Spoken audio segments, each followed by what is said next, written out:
Maggie Haberman and Jonathan Swan, now colleagues at the New York Times, have teamed up to deliver the most important look inside the Trump White House in the second term under the title Regime Change Inside the Imperial Presidency of Donald Trump. They conducted over 1,000 interviews for this book, with Donald Trump granting them an exclusive interview at the very last minute in March of this year as the book was headed to publication. The interview was on a Monday in March. And 3 days before welcoming them into the Oval Office, Donald Trump posted this on social media. Maggot Haberman, just another sleazebag writer for the failing New York Times, insists on writing false stories about me, even though she fully knows and understands that the exact opposite of anything she says is usually the truth. In any event, I'm thinking of adding Maggot and some of her associates into my Florida-based lawsuit against the Times, which very happily seems to be proceeding nicely. Thank you for your attention to this matter. And so, how were these two reporters greeted in the Oval Office just 3 days after Donald Trump spewed that vile poison at Maggie Haberman? Did he use that horrible nickname? Did he call her a sleazebag? No. Trump entered the Oval Office from the corridor connected to his private dining room. He was in smiling salesman mode. "Nice to see you," he said, gesturing for us all to sit down opposite him at the desk. It was the 17th day of his war with Iran. 13 American service members had already been killed, and more than 200 had been wounded. Thousands of Iranians were dead, including the Ayatollah Ali Khamenei. The Pentagon had already spent more than $15 billion, and the Strait of Hormuz was largely closed, sending global oil prices surging. The day before, Trump had made a demand for an international coalition of warships to secure the waterway, but few nations seemed interested in helping. This was hardly surprising. Trump had spent the previous year mocking NATO, bypassing the United Nations, and making clear that alliances were, in his view, either protection rackets or obstacles. The nations he was now calling on for help were the same ones he had bullied with tariffs, threatened with territorial claims, and cut out of major decisions like the one he had just made to wage war against Iran. As he greeted us, the war seemed the furthest thing from Trump's mind. On the Resolute desk, instead of a map of the Middle East, were printouts of maple trees. "I'm ordering trees for the White House," Trump told us. "I know how to buy good trees, maples." Trump held out another printout. The headline screamed 339 billion all-time views of Trump TikToks. "Can you believe it?" the president asked us. Then Trump showed us two final printouts, rendering from different angles of the grand ballroom he was building on the White House grounds. He was in a convivial mood. The structure would have 10 columns on one facade, he said, modeled on the Roman style, and the other side would be inspired by Athens. He noted with evident satisfaction that the columns were larger than those of the Supreme Court. Behind the scenes, some of his aides had told us they wished Trump was more anxious about the dangers he was courting and about his plunging poll numbers. The president's pollster, Tony Fabrizio, summarized findings from 2 nights of focus groups conducted earlier in March. The first fell on the very same day we sat looking at Trump's maple tree printouts in the Oval Office. The results were bracing. The war in Iran was unpopular, poorly understood, and seen as a broken campaign promise that was distracting the president from the economy and health care. The military action lacked a clear rationale, and voters saw negative economic consequences downstream of the conflict, compounding the affordability crisis that was already their top concern about the Trump presidency. Perhaps most distressing for the Trump team, the Epstein files came up consistently in focus groups and were a real negative with some of these voters.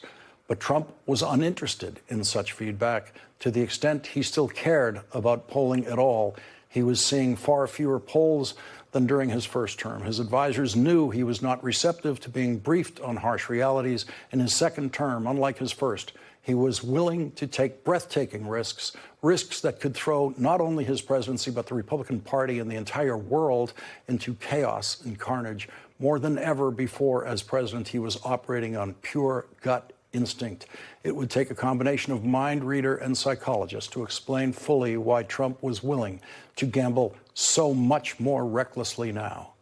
There were obvious theories. He was term limited and no longer had to worry about re-election. He had immunity confirmed by the Supreme Court and no longer had to worry about prosecutions. He was more confident in his instincts. He had already served a presidential term and had felt vindicated so often. And there was the fact that he was a walking moral hazard, rarely saddled for long with the costs or consequences of his risk-taking and rule-breaking. Now was his moment to try things like military adventures and overthrowing the global trade system. Joining us now, New York Times Pulitzer Prize-winning correspondent Maggie Haberman and her co-author, New York Times reporter Jonathan Swan, whose new book is Regime Change Inside the Imperial Presidency of Donald Trump. Maggie, I have to begin with you. And what is going on with you and Donald Trump? The world wonders about this because we've seen for years these vicious, and that last, I apologize for reading that one, but I had to set that stage for our audience. The viciousness of that. 3 days before you walk into the Oval Office. Did you already have the Oval Office appointment booked when he wrote that? We did, and it was actually the first time that there had been one of those in some time. And thank you again for having us, Lawrence, and talking about the reporting for this book, which we really broke ourselves working on and are quite proud of. The only way that I can describe that action is a hip check, right, ahead of this interview. He was essentially trying to lay down a marker. Some people told us that people we had fact-checked different material with had gotten him spun up and in a heated mood about what he might get asked about. And so he was laying down a warning flag, and we've both been on the receiving end of attacks from him. He is, in my view, a subject I cover. We have spoken to him in the course of our daily reporting during news events and at either press conferences or on Air Force One or so forth. But we have actually spent very little time talking directly to him during this presidency, and that is a choice that we have made for a variety of reasons. But he has a specific fascination with the New York Times, and you know that. We've seen it over and over again. And I think just in his mind, he associates me with it. But for whatever reason, he never totally closes the door with anybody. And for our purposes, we had fact-checking questions we needed to ask him, and we needed to give him an opportunity to respond to, but we did not want it to be sort of open mic night in that kind of an interview where he was just going to pontificate. We asked a series of detailed questions, and he answered most of them. So when you started at the New York Post, what was your first interaction with Donald Trump as a reporter? Yeah, I've actually tried remembering my first one. I mean, the first clip that I have a byline on where he's quoted, I don't think it was me who spoke to him. I think there were three other names on the story, and it was after a Swiss Air plane crash. And he told whoever it was among us that had spoken to him that he had just gotten off the phone with one of the people who had been identified as having been killed in this crash. And I think it was a Swiss watchmaker or something. And he said that he was just about to start doing a product line with this person. I don't know whether that was true. It's obviously can't be verified. But he was in the ether. I was covering the rebuilding at the World Trade Center, and he did this plan about how he would unveil something, how he was going to rebuild it exactly like it was. He did not own anything connected to the site, but he did want to be associated with it. When I started covering him most rigorously was in 2011, very end of 2010 and beginning of 2011, when he was looking at running for president. And that was the year that he started talking about birtherism in the middle of this proto-campaign or pseudo-campaign. And he watched his poll numbers take off. And the year later was the first time that he ever attacked me on Twitter. It's just what he does. So it's been a long, very similar ride, Lawrence. But I will tell you that I did a piece with Ben Smith when I was at Politico in 2011 about what Trump was doing and whether he was serious and whether he might run. And so much of that piece could have run at any point from 2011 until 2020. And one of the things that we talk about in this book is how much of this term has become the result of hubris, of his belief that he can get through any situation because he has before, But what you're seeing right now, particularly with Iran, is that he has a limited number of tricks, right? He has a limited number of tools in this kit. And it's coming up against reality and the limits of what he can bend it to. Jonathan, where were you when you read that Truth Social thing on Friday about Maggie, and what did you feel when you were reading that? He's done it so much that we were both expecting something. We knew something was going to come before the interview. There was no way. I mean, firstly, Is it at the point where you laugh at this? Is there any sting in it when you read it? I mean, the words are so ugly.